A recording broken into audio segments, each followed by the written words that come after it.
La Coupe d'Afrique des Nations mooy compétition football bi gën a mag ci continent bu Afrique. Ce n'est pas une affaire de football seulement mais boobu compétition fête bu rëy la buy dajale africains yi ngir dundu mbégte ak bànneex.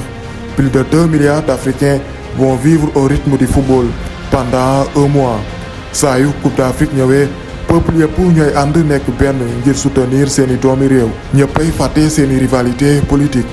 pays Afrique yi nekk ci guerre sax ñëppay juboo nekk benn ba événement bi passé. Coupe d'Afrique rek moo am boobu doole. Le football c'est le sport du peuple. Dakar, Abidjan, Yaoundé, Kinshasa, Libreville en passant par les pays maghrébins. Johannesburg ou Luanda ak fépp ci réewu Afrique yi boobu compétition la ñëpp di waxtaanee. Engouement, ambiance, ferveur populaire lépp luy xeetu spectacle émotion ak scénario yu doy waar. La vitesse de Sadio Mané, petit ballon piqué. Cet homme est extraordinaire. Cet homme est tout simplement intraitable. Le talent et la magie du football ci jamono Coupe d'Afrique africain yëppay abandonné football européen. Mon joueur préféré ou mon club de cœur je m'en fiche royalement. La Première Ligue et la Liga amatuñu seen jot. La patrie avant le club leen rek mooy sunu yitte mooy soutenir sunu équipe nationale. La CAN c'est la plus grande fête du continent africain.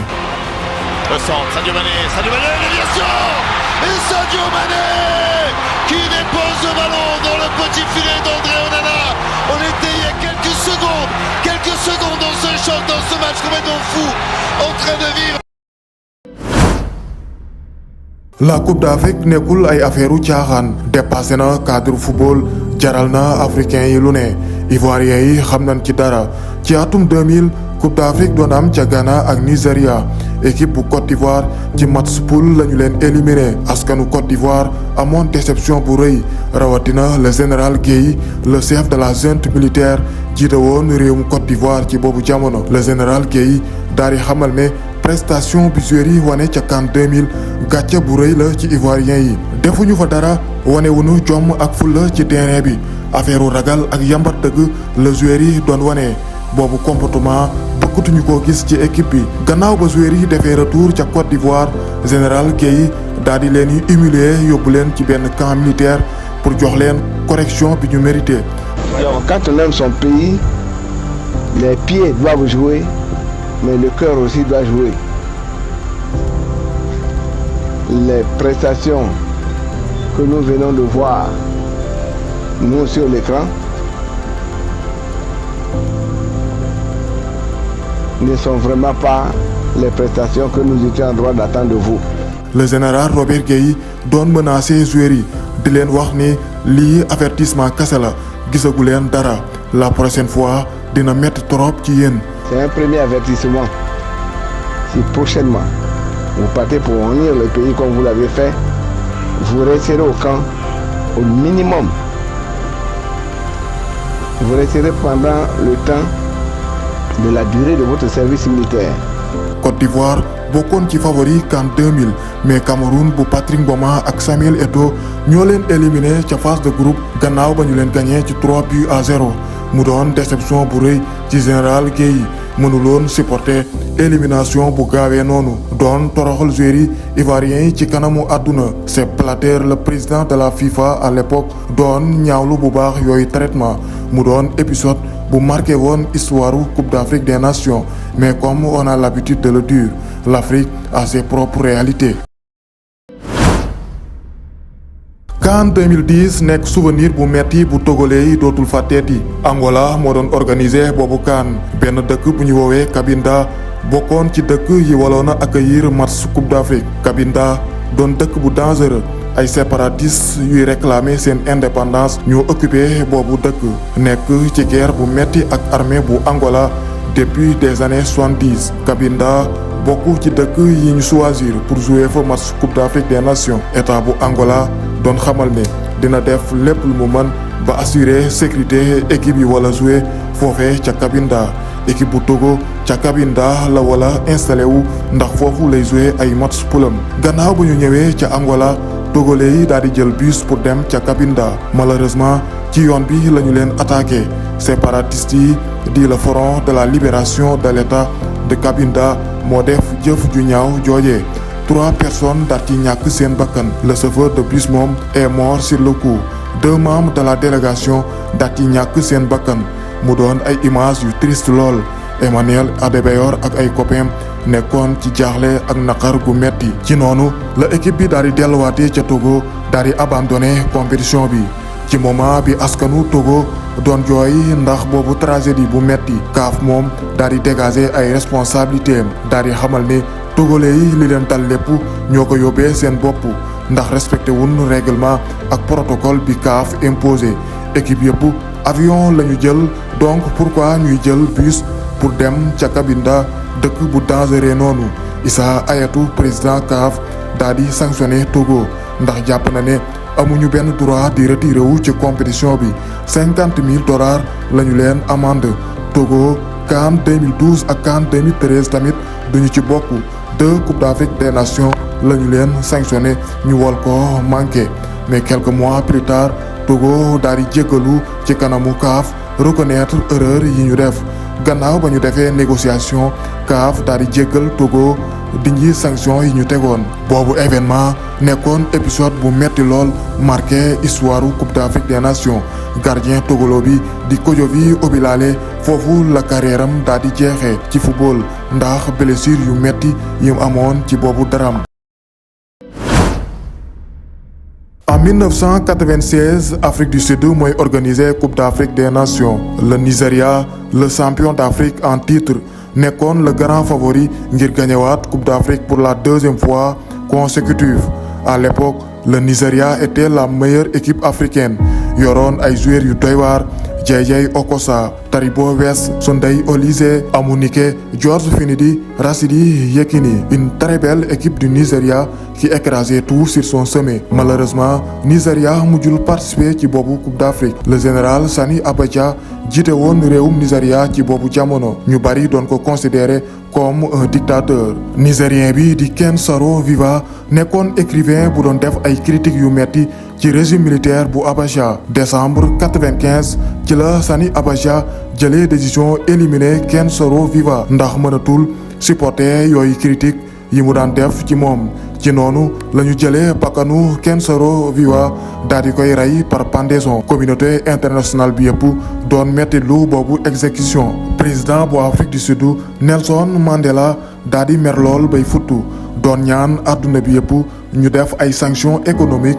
ci Nigeria pour metti lu boobu crime. Mandela daal di yëkkati ay kàddu yu violent doon ko adressé à Sani Abacha. Afrique du Sud ak Nigeria seen relation diplomatique commencé yàqu hostilité commencé am ci diggante ñaari réew yi équipe bu Nigeria daal di boycotté boobu CAN ndax jàpp na ne bu ñu demee Afrique du Sud duñu fa am sécurité wóorul seen bakkan ci ay risque la nekk li gën daal mooy boycotté compétition bi. Afrique du Sud moo mujjee sax gagné boobu CAN gannaaw ba ñu gagné Tunisie ci 2-0 mu doon ay moment yu historique seen première participation ci CAN la ñu gagné seen premier trophée. Nelson Mandela est dans tous ses états doon wane mbégte mu doy waar gannaaw ba Bafana yi gagné CAN 96. En 2004, la Tunisie, pays organisateur de la CAN, doon jàkkaarloog Sénégal le grand favori ci quart de finale mu doon match bu marqué esprit yi hostilité ak violence bu extraordinaire amoon ci diggante ñaari équipe yi lépp mi ngi commencé ca 65e minute de jeu gannaaw ba Manari ouvriré score bi ci 1-0 mais sauf ko ci départ action bi Tunisiens yi dañoo def faute bu leer nañ ci kaw El Hadji Diouf jamono bi Lions yi doon xaar arbitre sifflé Tunisiens yi daal ci profito pour ouvrir score bi ci noonu le joueur sénégalais yi doon protester boobu injustice ak agressivité bu doy waar joueur dirigeant remplaçant entraîneur médecin ñëpp a dugg ci biir terrain bi pour réclamer la faute ci noonu la altercation yi commencé entre sénégalais et tunisiens ay jàppante yu metti lool yu duré pendant 10 minutes joueurs sénégalais yi perte seen sang-froid le bad boy El Hadji Diouf était dans tous ses états le match prend une autre tournure violence bu metti amoon ci terrain bi ay arrêt de jeu yu dul jeex ambiance bu extraordinaire moo reñe woon ci stade bi la météo doon perturbé tamit boobu match ay brouillard yu doy waar amoon ci stade bi spectateurs yi demoon sax ba gisatuñu joueurs yi ci image yi ndax yooyu perturbation météo.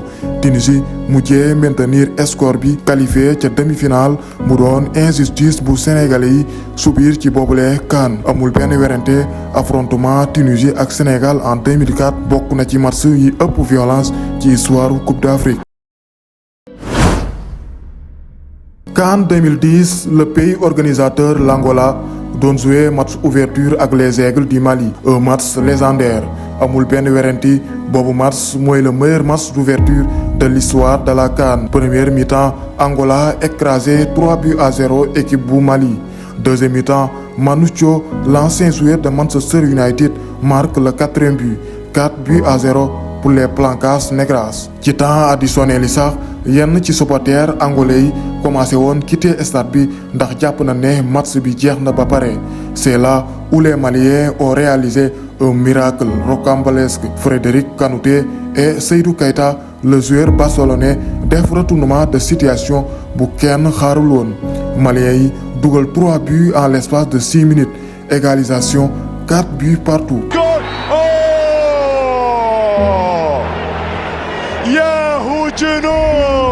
Un jeune parieur def tamit miracle bu rëy bi match bi desee 10 minutes la parier ci boobu match 4 buts partout pour ñaari équipe yi et résultat 5000 € la gagné ci boobu match.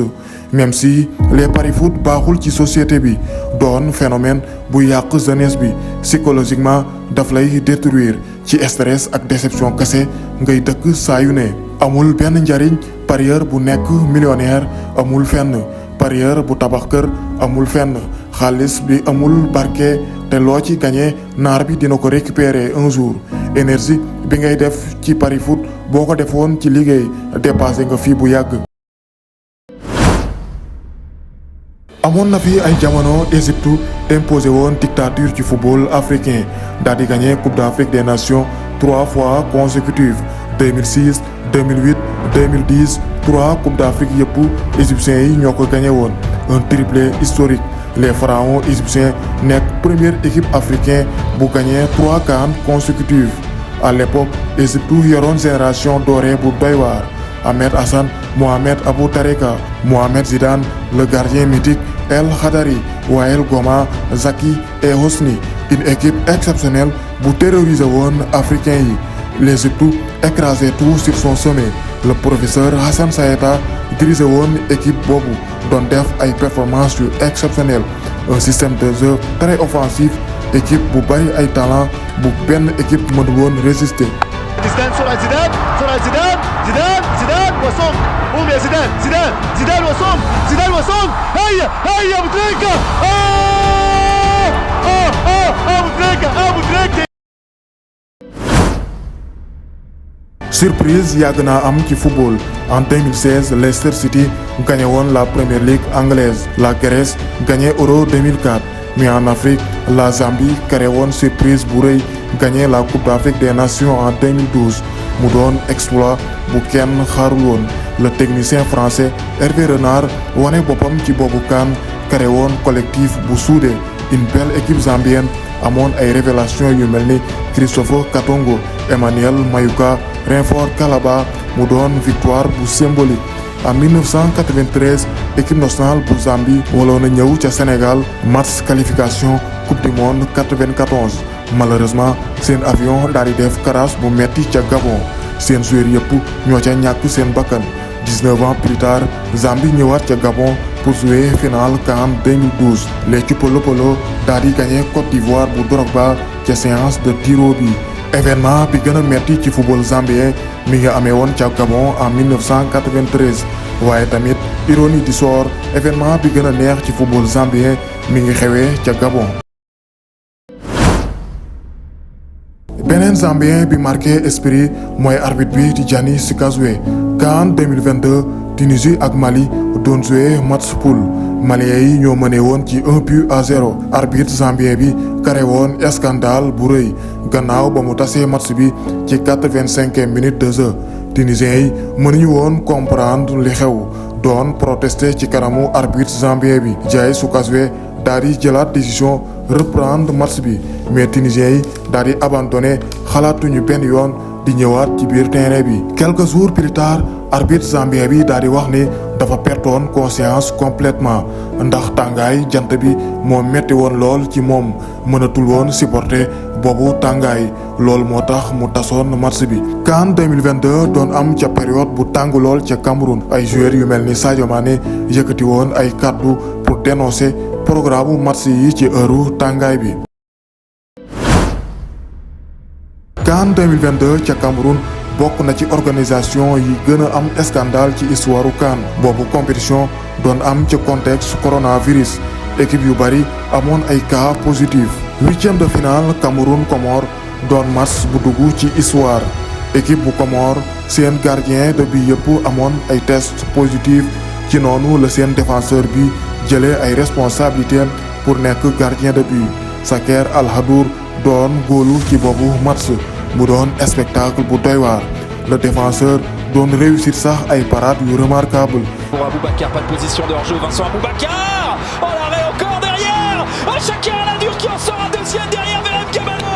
Double arrêt extraordinaire d'un gardien qui n'en est pas un mais qui est en train d'en devenir un vraiment. Mais malheureusement Vincent Aboubacar ne lui laisse aucune chance daal di dugal 2 buts Cameroun mujjee gagné ci 3 buts à 1. Voilà les moments forts yi ñu choisiroon pour partager ko ak yéen. Coupe d'Afrique ab livre la bu bari histoire ay xew-xew yu bari am na ci doon compétition buy représenter lu bari ci africain yi. Enjeu sportif et diplomatique c'est plus qu'un simple jeu occasion la pour jox attractivité sa réew détermination ak volonté bu rëy la équipe yi di wane toujours ci terrain bi chaque joueur africain sa rêve bi gën a mag mooy gagner la CAN pour sagal sa réew. Récupéré par Simon Dingra qui part à l'extérieur. Le dribble extérieur, il est réussi avec le centre. Non! Et la déviation! C'est un but marqué contre son camp sous la menace de Sébastien Haller.